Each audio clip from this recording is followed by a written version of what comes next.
This briefing will explore the secular epistemologies which are dominant in our own civilization.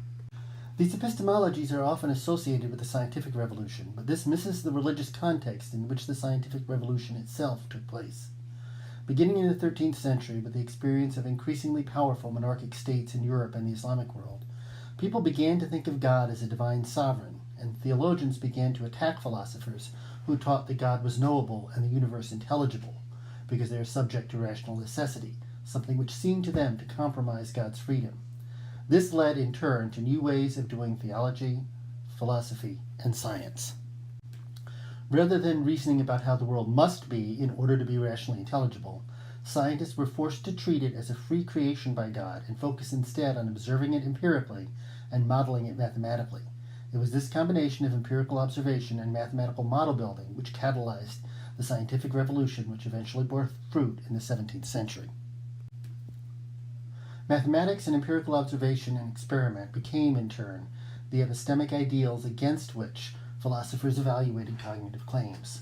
For the rationalists, knowledge was a product of reason alone and was secure only when ideas were clear and distinct, as Descartes put it, allowing the kind of rigorous logical argumentation which characterized mathematics itself.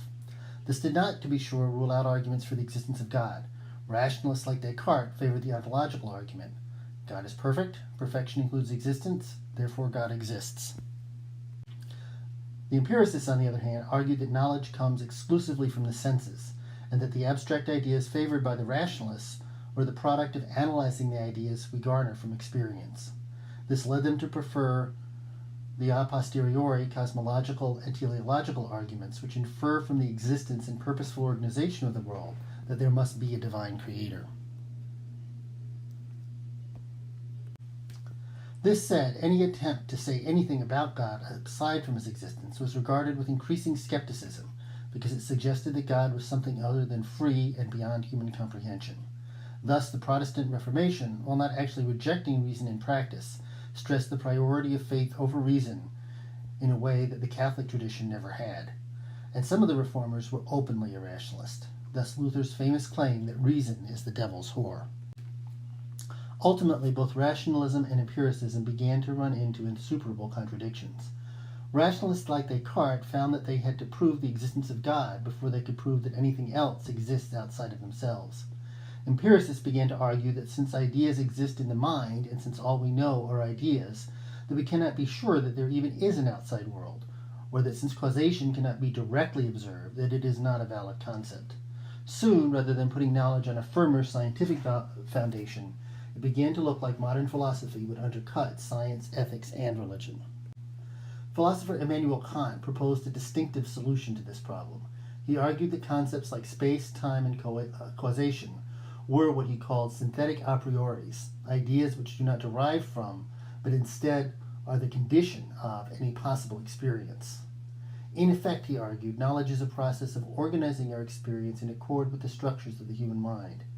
We don't know if there really is space, time, or causality, but we know that we cannot experience anything without involving these ideas. Science, for Kant, is essentially a rigorous, formal way of organizing our experience, using the forms of the intuition, space and time, and the categories of the understanding, such as causality. The problem from the vantage point of the philosophy of religion is that there are ideas that we need to orient ourselves in the world that don't meet this standard. Indeed, neither the idea of the self nor the idea of the world, much less the idea of God, are conditions of any possible experience. Instead, Kant calls them transcendental ideals, ideas which we need in order to make sense out of the world, but which cannot be rationally demonstrated. If, however, we're going to be rationally consistent, we cannot will something for ourselves that we would not will for every other rational creature. This is the basis of Kant's approach to ethics. A moral imperative, he suggests, is one which is absolute and categorical, not conditional and hypothetical. Concretely, this means that the principle governing our actions must be capable of being taken as a universal law. And so just as we will for ourselves to be treated as ends rather than as means, and not just by other human beings, but by the universe as a whole, we are obliged to will this for every human being in the universe, for every rational creature in the universe. And this amounts to willing the existence of an omnipotent and loving God, even if we decide that it is impossible to demonstrate rationally that such a God exists. And so Kant, codifying the long-term philosophical implications of the Protestant Reformation and the Scientific Revolution, makes religion an affair of the will rather than of the intellect. There were, to be sure, other approaches.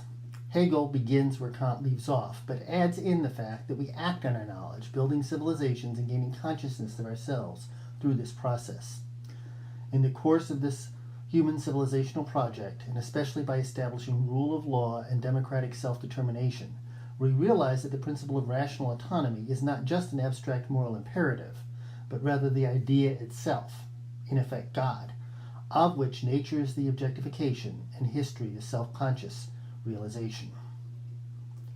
As we achieve rational autonomy, God becomes conscious in us, and we become, in effect, divine. Marx continues this line of reasoning, pointing out that the rule of law and democracy, while essential to rational autonomy, are not enough.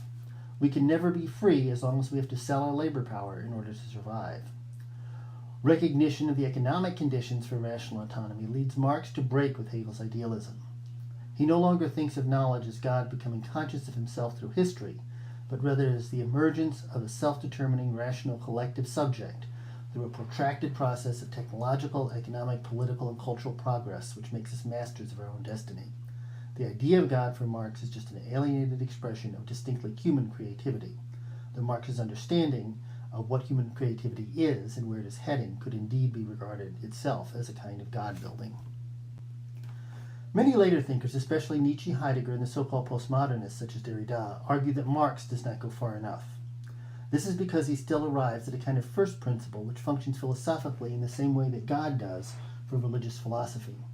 Indeed, it is difficult to distinguish between the idea of creativity as an emergent property of matter which eventually triumphs in humanity, and the historic idea of God as being as such. Is Marx just giving voice to the resentment of workers for those with a stronger will to power, as Nietzsche puts it?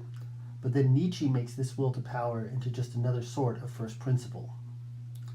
Following reasoning of this sort, the postmodernists argue that essentially all claims of or about knowledge, whether theistic or atheistic, are essentially an expression of the social interests of one or another group, which leverage those claims to their own advantage.